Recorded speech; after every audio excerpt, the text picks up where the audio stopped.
नमस्कार, आप देख रहे हैं जनभावना टाइम्स। मैं हूं आपके साथ पारिजात। दिल्ली के विज्ञान भवन में हाई कोर्ट के चीफ जस्टिस और मुख्यमंत्रियों के संयुक्त सम्मेलन में प्रधानमंत्री नरेंद्र मोदी शनिवार को सम्मिलित हुए। प्रधानमंत्री मोदी ने सम्मेलन को संबोधित करते हुए कहा कि आज हमारे देश में बड़ी आबादी के सामने न्यायिक प्रक्रिया को समझने में भाषा आड़े आती है।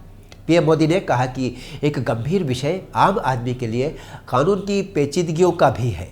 पीएम मोदी ने कहा कि हमारे देश में आज भी हाई कोर्ट और सुप्रीम कोर्ट की सारी कार्यवाही अंग्रेजी में होती है। एक बड़ी आबादी को न्यायिक प्रक्रिया से लेकर फैसलों तक को समझना मुश्किल होता है। हमें व्यवस्था को आम जनता के लिए सरल बनाने की आवश्यकता है। हमें कोर्ट में स्थानीय भाषाओं को प्रोत्साहन देने की आवश्यकता है। इससे देश के सामान्य नागरिकों का न्याय प्रणाली में विश्वास बढ़ेगा और वे उससे अपने आप को जुड़ा हुआ अनुभव करेंगे। पीएम मोदी ने सम्मेलन में कहा कि हमारे देश में जहां एक और न्यायपालिका की भूमिका संविधान संरक्षक की है, वहीं दूसरी तरफ विधायक का नागरिकों की आकांक्षाओं का प्रतिनिधित्व करती है। विधायिका नागरिकों की आकांक्षाओं का प्रतिनिधित्व करती है। पीएम मोदी ने कहा, मुझे विश्वास है कि संविधान की इन दो धाराओं का ये संगम, ये संतुलन देश में प्रभावी और समयबद्ध न्याय व्यवस्था का रोड मैप तैयार करेगा। पीएम मोदी ने कहा कि भारत सरकार भी जुडिशियल सिस्टम में टेक्नोलॉजी की संभावनाओं को डिजिटल इंडिया मिशन का एक आवश्यक अंग मानती है।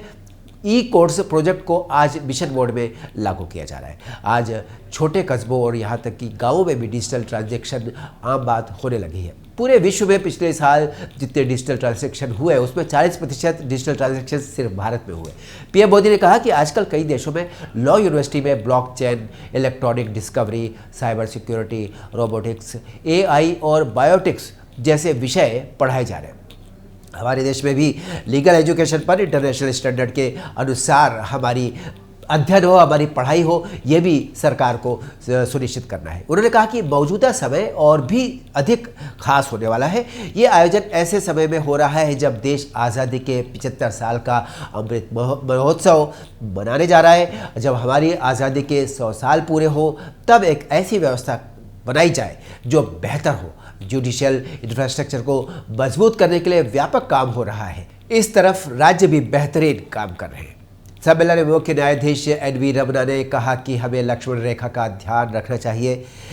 यदि ये कानून के अनुसार हो तो न्यायपालिका कभी भी शासन के रास्ते में नहीं आएगी। यदि पुलिस ठीक से काम करती है और अवैध हिरासत में टॉर्चर समाप्त होता है तो लोगों को कोर्ट की ओर देखने की आवश्यकता नहीं पड़ेगी। उन्होंने कहा कि संबंधित लोगों की ज़रूरतों और आकांक्षाओं को शामिल करते हुए गहन बहस और चर्चा के बाद कानून बनाया जाना चाहिए। इस अवसर पर कानून मंत्री किरण रिजिजू ने कहा कि जनता को सरल और शीघ्र न्याय दिलाने के लिए हम सभी प्रयासरत हैं।